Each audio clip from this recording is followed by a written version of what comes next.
Redalio that said that the best investment that you can make is not in the market, but in building a business that reflects your true value and betters the world. Yesterday we started talking about Ibrahim and how he went into POS business, but what I didn't say in that post was the fact that Ibrahim made so much money from the business that is no longer in Nigeria. He has traveled out of the country now.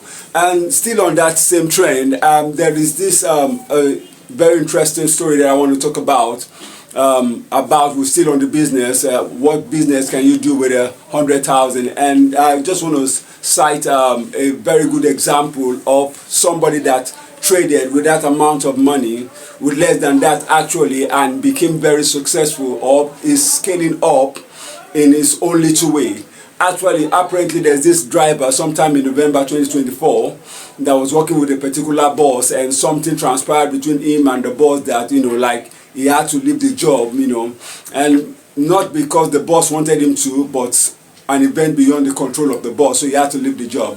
Now, when he was leaving, the boss paid him, like twice his salary, so he had above 100 to work with and all of that. And his initial interest, his initial thought was to go into POS business, but he got an advice from another friend that was like, why don't you try retail clothing, like selling shirts and trousers and all of that.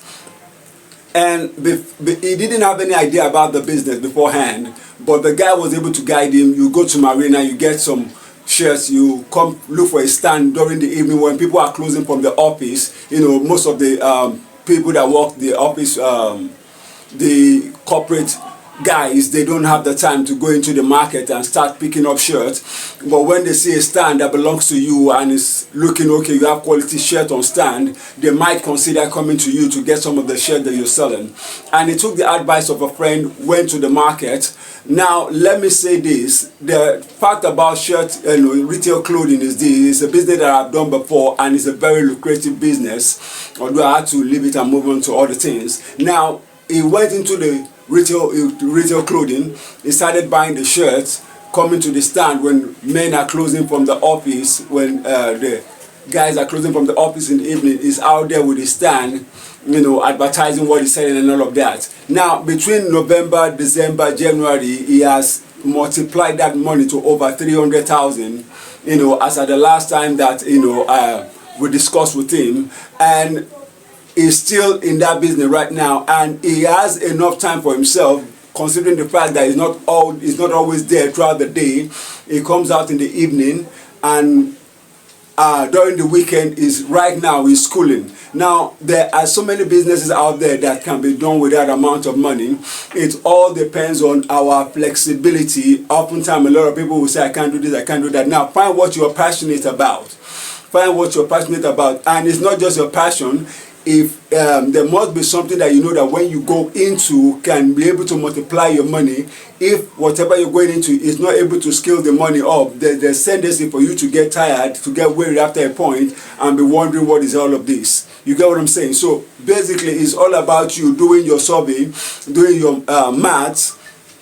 Check out there, look at what is going on in the market, do your survey, ask from people, do your research, ask from people, okay, fine, what is going on here, yes, how is this, how is that. By the time you have enough information and you think this is the right thing to do, you go into it, and before you know what's happening, one step after the other, like it said, Rome wasn't built in a day.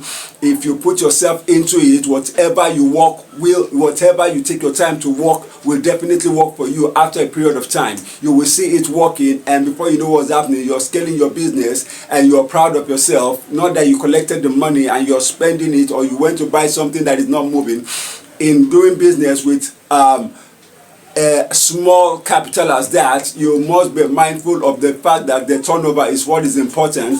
Being able to roll the money so that you can keep going. The guy is doing the business now. He's saving a part of the money, and he started the business with 60,000. Now he has been able to multiply it to over 300. He initially used to go with 60. Now he's going with as much as 100 to buy the same what he's buying, coming back, selling.